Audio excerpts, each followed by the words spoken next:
The luxury apartment building gleamed in the morning sun, its polished brass and glass facade reflecting wealth and privilege. I adjusted my designer blazer, Armani, though I doubted my sister-in-law Caroline would notice or care, and approached the front entrance. "Excuse me," the doorman called out, clearly following Caroline's instructions. "Deliveries through the service entrance, please." I smiled, remembering the email I'd received just hours earlier about this very building's mounting debt. "I'm here to see Caroline Thompson. I'm her sister-in-law." His expression didn't change. "Yes, ma'am. Service entrance is around back." Of course. Heaven forbid Caroline's cleaning lady, which is what she told everyone I was, be seen using the main entrance of her precious building. If she only knew I owned the bank that held her mortgage. "Very well," I said quietly, turning toward the alley that led to the service entrance. My Louboutins clicked against the concrete, each step fueling my satisfaction about what was coming. The service entrance was exactly what you'd expect: utilitarian, gray, hidden from the view of the building's wealthy residents. A fitting metaphor, really, for how Caroline and my brother James had treated me for the past decade. "You're late," Caroline snapped as she opened the door, her designer kaftan floating around her like an overpriced cloud. "The bathroom needs attention and we're having guests for dinner." I stepped into their penthouse apartment, taking in the expensive furnishings that were all leveraged to the hilt. The art on the walls copies, though Caroline claimed they were originals. The antique vases reproductions she'd bought at auction, passing them off as authentic. "Actually," I said, setting my briefcase on their marble counter, "I'm not here to clean." Caroline's perfectly Botoxed forehead attempted to furrow. "What do you mean? James said you needed the work. After that embarrassing business with your investment company failing." Yes, the story James had spread through the family. His little sister's failed attempt at finance, now reduced to cleaning houses. He'd conveniently left out the part where my failed company had been acquired for 8 figures, allowing me to quietly buy into one of the largest banking conglomerates in the country. About that, I opened my briefcase, extracting a folder. "We need to discuss your mortgage." "My mortgage?" She laughed, the sound as fake as her designer bags. "Why would I discuss my mortgage with the help?" "Because," I said, laying out the documents, "First Metropolitan Bank is calling in your loan. All of them, actually." The color drained from her face as she recognized the bank's letterhead. "What are you talking about?" "We have an arrangement with First Metropolitan." "Had an arrangement," I corrected. "The bank's new ownership has different policies regarding high-risk borrowers." "New ownership?" Her voice rose an octave. "Since when?" "Since I bought controlling interest 6 months ago." The sound of breaking ceramic drew our attention. James stood in the doorway, the remains of his coffee mug scattered at his feet. "Elena." His voice cracked. "What are you doing here?" "Hello, brother dear," I smiled. "I was just explaining to Caroline about the changes at First Metropolitan. You know, the bank holding your numerous mortgages, business loans, and..." I checked the papers. Quite a few personal loans as well." James stepped forward, his expensive loafers crunching on ceramic shards. "This is some kind of joke." "No joke," I said, laying out more documents. "First Metropolitan Bank, under my leadership, is reviewing all its high-risk portfolios. Your loans, well, let's just say they don't meet our new standards." But you're a cleaning lady," Caroline sputtered. I raised an eyebrow. "Am I? Or is that just what you wanted to believe because it made you feel superior?" The penthouse's air conditioning hummed quietly as James and Caroline struggled to process what was happening. Through the floor-to-ceiling windows, the city sprawled below, a city where I now controlled more real estate than they could imagine. "This is impossible," James finally managed. "The cleaning service was a convenient story you made up," I finished for him. "Tell me, did it make you feel better spreading rumors about my failed business?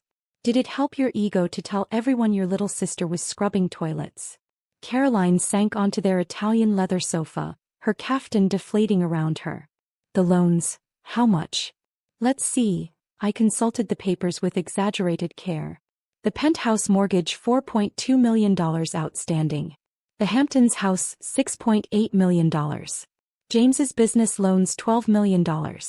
Personal loans, credit lines, and various other debts. Altogether, you owe my bank approximately $28 million. "We can work something out," James said quickly, his sales persona emerging. Elena, we're family. Family.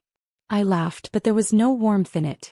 Was it family when you told potential investors my company was failing? When you spread rumors that drove away my clients? When you let your wife treat me like a servant?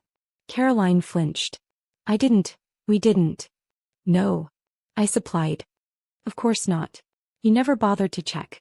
It was easier to believe I'd failed than to admit I might succeed without James's help. I pulled out another document, their complete financial profile. Your debt-to-income ratio is abysmal. Your business is hemorrhaging money. You've been borrowing from one bank to pay another for years. Did you really think it could last forever? James loosened his tie, sweat beading on his forehead. What do you want? Want? I raised an eyebrow. I don't want anything. This is just business. First Metropolitan is calling in your loans. All of them. You have 48 hours to pay in full. 48 hours? Caroline's voice rose to a shriek. That's impossible. We don't have that kind of liquid capital. No, I agreed, you don't. Which means bankruptcy is your only option. Unless. They leaned forward desperately. Unless. James prompted. Unless you agree to my terms. I pulled out another folder. This one containing their salvation and their humiliation all in one. First Metropolitan will refinance your loans with some conditions. 1. You step down from your company, James. It'll be absorbed into our business division. 2. This penthouse and the Hamptons house are sold to cover part of your debt. 3. You both sign a public statement acknowledging your financial mismanagement. Public statement? Caroline looked faint. But our reputation will match reality for once, I finished. No more pretending to be wealthier than you are. No more living on borrowed money and borrowed time. James was reading through the refinancing terms, his face growing paler by the minute. These interest rates are actually quite generous considering your credit risk, I said. Oh, and one more thing, you'll both need to find new employment. Fortunately, First Metropolitan has some entry-level positions available. In the mailroom. The mailroom. Caroline stood up, outrage overtaking fear. Do you know who we are? Yes, I said calmly. You're desperate borrowers who've been living beyond your means for years. And now you work for me. Well, assuming you accept the terms.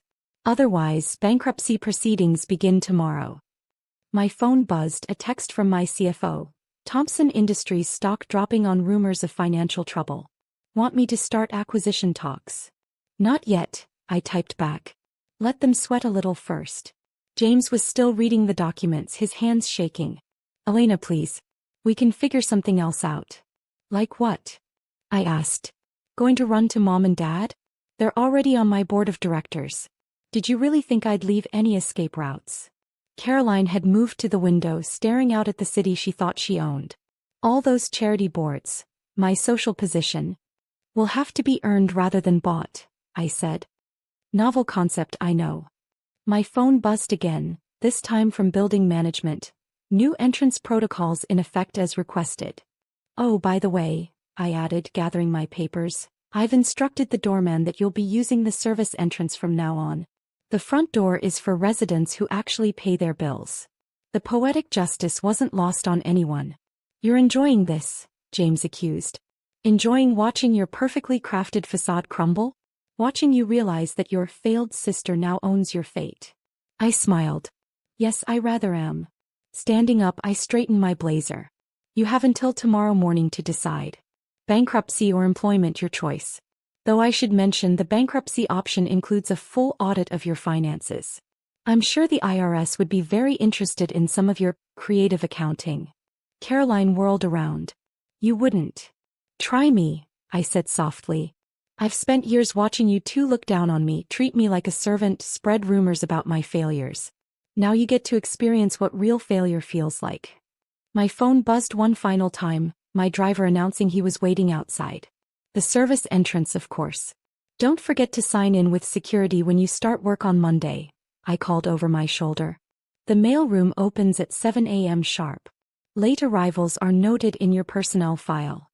As I walked toward the service entrance for the last time, I heard Caroline burst into tears and James swearing under his breath. Music to my ears. Outside, my driver held the door of my Bentley. "Productive meeting, Miss Thompson?" "Very," I replied. "Though I think my brother and his wife might need to update their resumes." "Their loss, your gain?" "Something like that." I pulled out my phone one last time, sending a message to my assistant. "Schedule a press release for Monday." Title: First Metropolitan Bank announces management changes at Thompson Industries. And Sarah? Make sure it mentions the new mailroom staff. As we pulled away from the building using the main driveway, naturally, I caught a glimpse of James and Caroline watching from their window. By this time next week, they'd be moving out of that penthouse, trading their designer clothes for business casual, learning how to sort mail for a living. The best revenge I'd discovered wasn't just success. It was success combined with the perfect opportunity to show your doubters exactly who they'd been looking down on. My phone started buzzing with messages.